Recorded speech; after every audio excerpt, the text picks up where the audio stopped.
So, thank you for everybody for calling in. My name's Richard.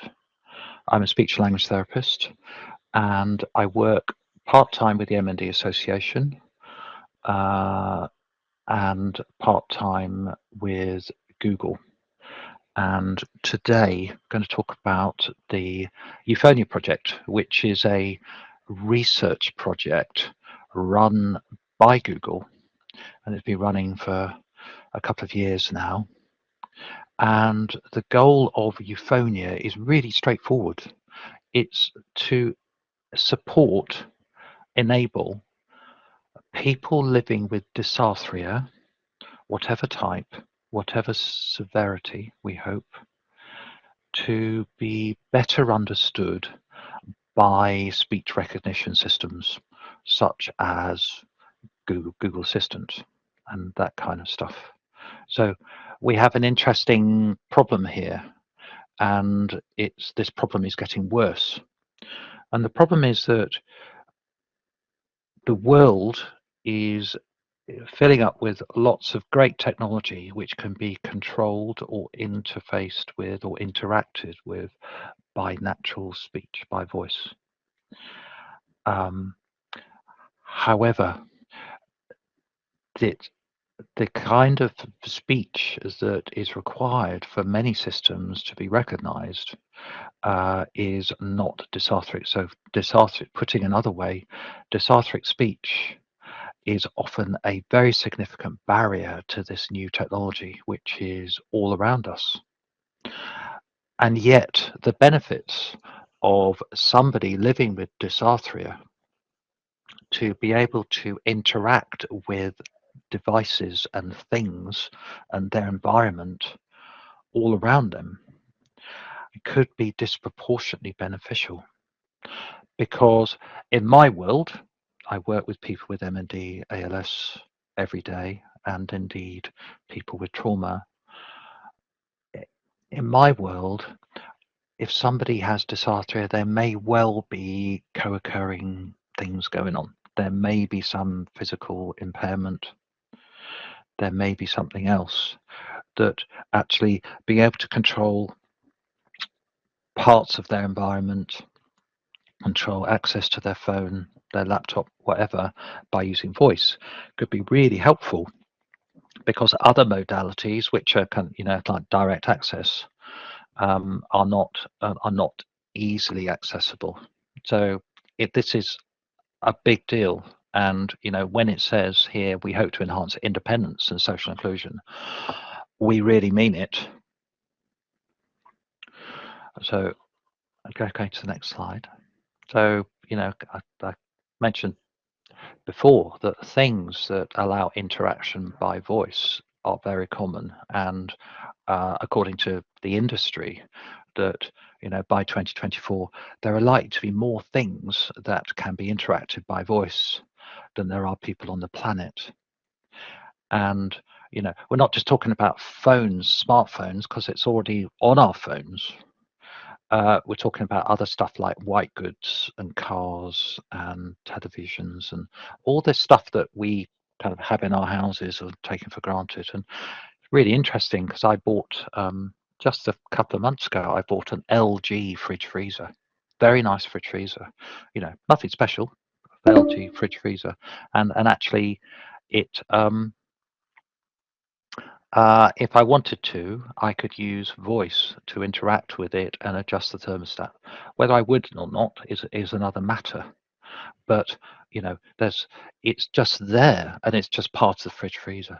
And um, and the things, stuff like Google Assistant or Alexa or Siri or Cortana or any of the others, for voice recognition, for people in studies, people living with MND where they have moderate dysarthria, uh, the honest truth is that those tools like Google Assistant are really not functionally beneficial, because it can be work out easier and quicker to do things in other ways, as opposed to try and make Google Assistant understand them.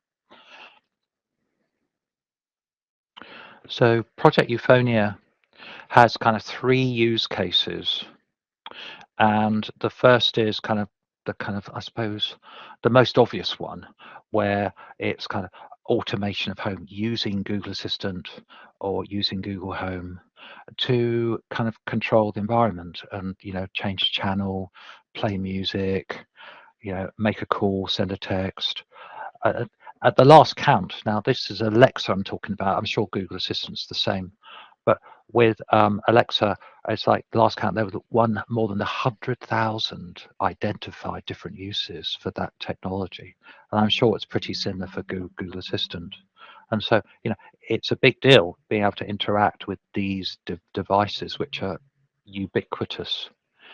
The second use case kind of leads on that, if if something like a device can understand dysarthric speech through the Euphonia technology, then actually that speech could be transcribed in real time. And so we have a really kind of exciting possibility here where we have people living with dysarthria speaking wherever they want to speak, and their words are being transcribed as they speak, maybe on a phone, on a tablet, or kind of just cast to a TV, as you see in that photo.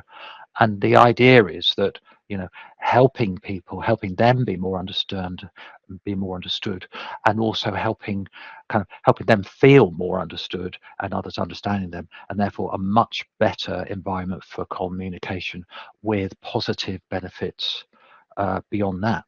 In my world, in working with people with motor neuron disease, it so often happens that when people find it difficult to be understood or feel that they often withdraw from situations where there may be that risk or sense of being a burden. And indeed, social networks very often fall away. And it's just just when you need people around, often the social networks kind of are not there. So this is kind of a tool that may help in that regard. And the third case is, if something can be, if a device can understand the words that are being said, then they can output it in different ways. So, in this case, speech to text or even speech to speech. So there's one person who is testing Euphonia at the moment. He has dysarthria, and he is writing a book. So using speech, writing his book. So, very practical application of this technology. We have, why isn't this stuff out now? I'd love for it to be out now. The real issue is that we need more people to record their speech, people with dysarthria to record their speech. We already have over 1,000 hours of speech with dysarthria. With more than 1,000 people have contributed that. But actually what we're hoping for is nearer 5,000, because what we want is to cover, ideally all the different types of dysarthria. And when we think about MND, the progression as well. So Google are not exactly making life easy for themselves. So for me as a speech therapist, I do not want anybody to be left behind, and for me, okay, I know a lot of people that live with MND, but I know a lot fewer that live with, say, Parkinson's or cerebral palsy. So if there's anybody that you know of that may be interested in recording any etiology, any severity, of course they have to be adult, then it's a very quick process. And you just sign up at this website called g.co/Euphonia, and you don't have to put your name. You definitely don't need to put any diagnosis. The only thing that has to be right is an email address, and ideally a Gmail one. And then within 10 minutes, you are sent a link to a page which can be opened on your phone, Apple, Android, laptop, Mac, whatever you have. And you're asked to record 300 phrases at your leisure. And these are mostly short, straightforward, high frequency, kind of simple phrases with common words, to enable to try and make this whole process as accessible as possible to everybody. Everything gets saved to this kind of as it's recorded, and then that is it. So, sorry, it's turned into a bit of a sales pitch, but the reason is that, kind of automatic speech recognition technology has worked well for some people first time round. This time round, really want it to work for as many people as possible, and there are plenty of studies around which show that there are certain groups divided by ethnicity or gender or socioeconomic status or location who are not served well by automatic speech recognition, irrespective of having dysarthria or not. So we have all these kind of pieces of the jigsaw that want to do something here as part of the Euphonia project to kind of make truly technology like this, which is everywhere, more accessible. And for that, I need your help. I think it would just be wonderful for us to together to just kind of make this work, because the bottom line is something is going to come out, something's going to happen. This team is fully funded, it's fully stocked, something's going to happen. So I feel it's up to us. We have a role to play, whether we're in the team or not, as speech therapists or professionals, to try and make this right for our clients. And I'm going to stop there. I'm going to try and go back to. Thanks, Richard. Are you okay to take some questions? I would love some questions, because okay, so if I'm a bit bored of the sound of my voice. If you have any questions, please pop them in the text chat for Richard. I was going to ask Richard, in the time that you've been working with Euphonia, have you seen any improvements in the technology itself with people with dysarthric speech? In the as in Google Assistant right now? Yeah. Or in terms of the sort of progression, has it improved over time? Is it getting better? It doesn't feel like it's materially getting better. That's how it feels. And there have been some papers over the years, and there is this big gap, and people talk about word error rate and word recognition rate, and really, if you don't fit with the profile, then it feels like there's rather than, in a way, it matters less about the number of words recognized and more how people feel about how functional it is, and measuring it on a functionality type of scale that way. In my subjective opinion, working with my client groups, I don't think much has improved that much. Okay. Although the big tech may say, well, actually, we have improved it. But I think what really matters is how people are using it. Yeah. Okay. Leah McCallum's asking, she says that she works with children with speech difficulties and they're looking for accessibility tools for them. Any suggestions? But I imagine that's a much wider question, and I would certainly direct you to go to the COL website to get started, but you might have some ideas, Richard. Well,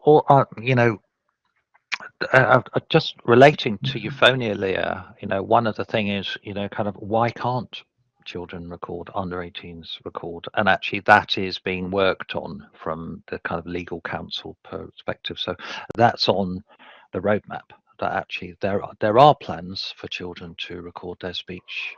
And I don't know when, because it's down to Leo, down to the legals who paid far more than me. So, but I kind of really hope it happens, because there is a client group who would benefit clearly. With so. Okay, thank you. Claire's asking, are there any plans for children to record their speech samples during the Euphonia project at any point? So you've kind of answered that. That's I have. That's on the roadmap. Yeah, I mean, Claire, that's close to my heart as well. So I'll fingers crossed. Yeah. Okay. And Liz is saying that the video clip was very impressive. Do you know roughly how many training recordings that an individual had made to get those kind of results? So for that particular one, it was an earlier one. I think that was around about 1600, around about. So they had they had recorded around 1600 to get to that. So things have moved on a bit since then, but that was for that video. Yeah. When you say 1600, is that minutes or phrases? Okay. Phrases. Yeah. Phrases. Yeah. Actually, there's just one come in. I didn't see it. Somebody's asking about New Zealand. That she's from New Zealand. Is there? I guess it doesn't really matter, does it? Yes. From New Zealand, welcome. In fact, any for now, any English-speaking country or person, any persons that speaks English would like to record in English, there will be, we hope that it will be expanded to other languages, and but I guess as this is the research project, they've focused on English for now. Yeah. But that's I think I'm sure it'll change in the future. Mm. Yeah, you're very welcome. Okay. Yes, lots of thank yous. Are there any more questions for Richard? If not, we'll close the session. Just remember it's being recorded, so we'll send a recording, the link to the recording, which should be up and running tomorrow or Friday at the latest. No more? Okay. Well, thank you, Richard. It was really interesting and great work that you're doing as well. I was looking at your LinkedIn profile. You're a busy man, as you see. You've got lots on. I think I think we're kind of blessed. We're blessed at the moment that actually there is technology that has potential for our clients, and the key for us, I think, as allied health professionals, is we need to help big technology. We need to help people that understand this stuff, how it can apply to kind of our patients, our clients, and that's why it's so exciting as a speech therapist that as a health professional that we have stuff that we can contribute, and it can make a difference. And when we think about companies like Google or Microsoft or others, we are talking global reach. It's like Android phones are in lower middle income countries, high income countries. They are everywhere. So if we can get AAC that actually works on a phone like that at zero cost, we hope, then we're talking this is a difference right here. So yeah, very excited. Yeah, good point. Okay, thanks, Richard. I'll close the session. Lots of thank yous. Very impressive and giving hope. Thank you, very interesting, and thank you. So yeah, and thank you from Call Scotland as well for doing the session. Okay, I'll close the session. Thanks everyone for attending our first session of the new term. So great to see everyone. Thanks, Richard. Bye bye. Okay, bye.